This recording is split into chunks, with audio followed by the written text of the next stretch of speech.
jot akam mën a def ay yelleefam yéen mbokk yi ñoo ngi leen ko yëgal torture la ñu bëgg mu jeex ci àdduna bi rawatina Sénégal.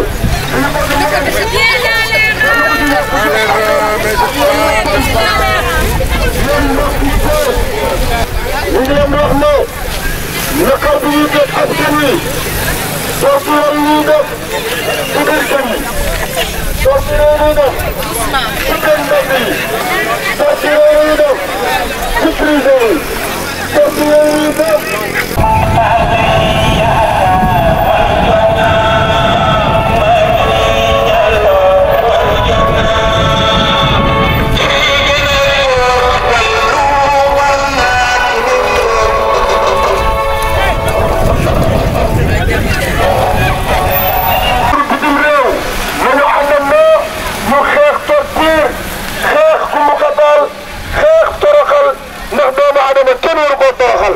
kon mbokk yi ñu ngi leen ko yëgal ñoom ñi nga xam ne ñoom ñu ngi def loolu suñu tool suñu tool ñoom ñëpp àndandoo xam ne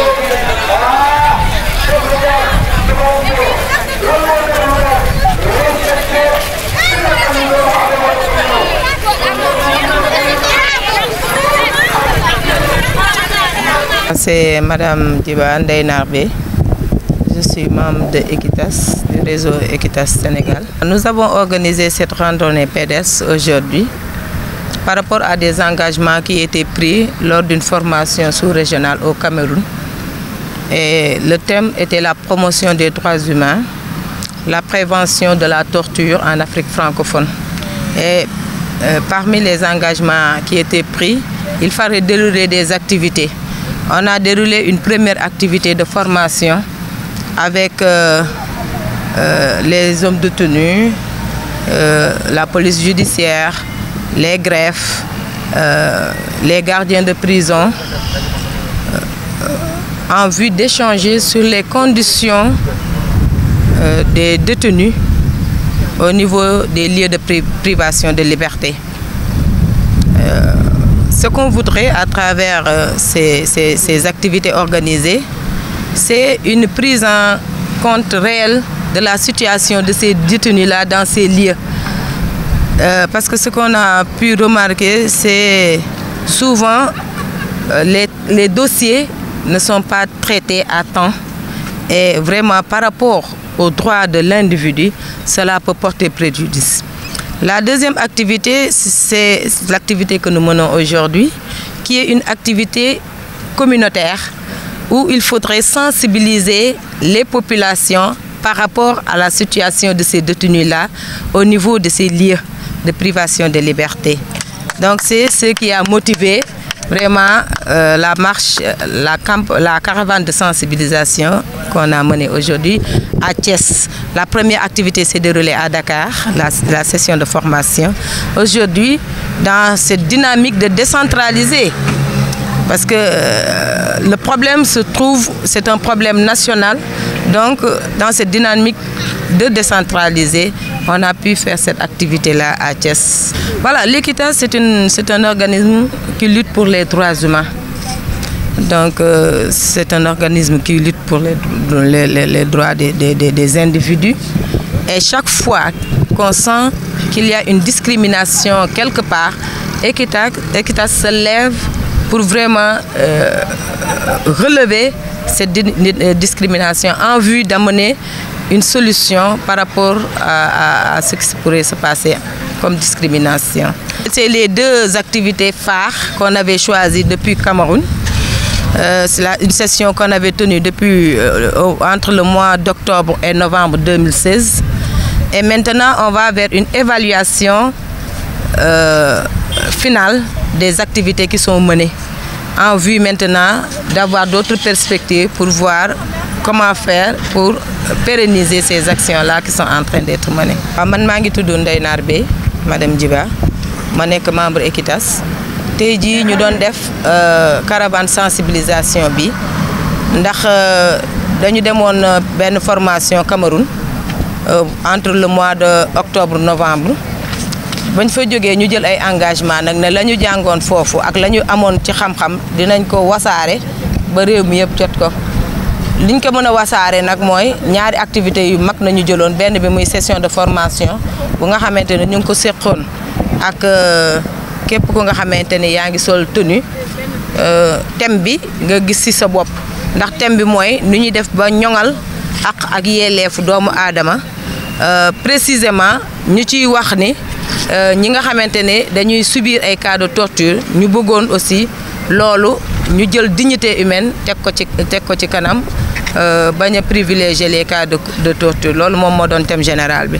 bañ ko defee aussi def nañu woon benn session de formation à Dakar bu nga xamante ne ñu ngi ko lëkkaloo woon li ma ko waxee léegi ak homme de tenue yi ñi nga xam police judiciaire ñëwoon na les gardiens de prison ñëwoon nañu greffe yi ñëwoon nañu bon on avait une bonne cible pour participer.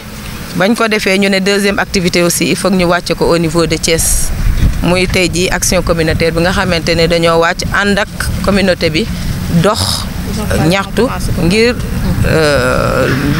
torture boobu ñu mën ko vraiment bàyyi ci ñi nga xamante ne ñu ngi koy teg seen kaw loolu moo doon solo dox bi.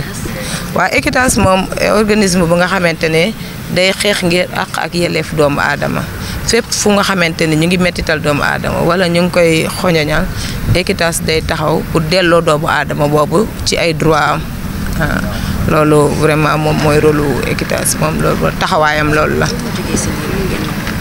waaw ba ñuy jógee Cameroun nag dañ ne woon ak partenaires yi ñaari activités yu mag nañuy def activités yooyu je crois que def nañ ko réaliser nañ ko li ci teg mooy ñu évaluer xool.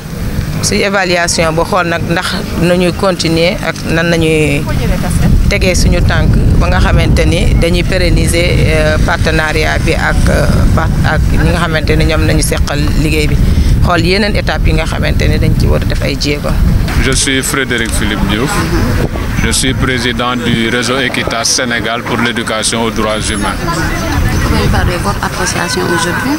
Oui, mais mon appréciation est d'abord positive parce que, comme l'a rappelé tout à l'heure Neina, c'est la deuxième phase d'une série d'activités après leur participation à la session régionale de formation aux droits humains organisée par Equitas Canada, qui est une organisation spécialisée dans l'éducation aux droits humains et qui nous a tous formés. Donc c'était aujourd'hui une randonnée pédestre, une activité de mobilisation sociale pour sensibiliser sur le phénomène de la torture. Parce qu'à mon avis, je crois que le premier niveau de la prévention, c'est la sensibilisation sur ce phénomène qu'est la torture. Ça, je le dis d'autant plus que les études qu'on a faites avant de démarrer le projet ont montré qu'on ignorait ce qu'était la torture. Il y avait des définitions différentes, parfois diamétralement opposées sur la torture.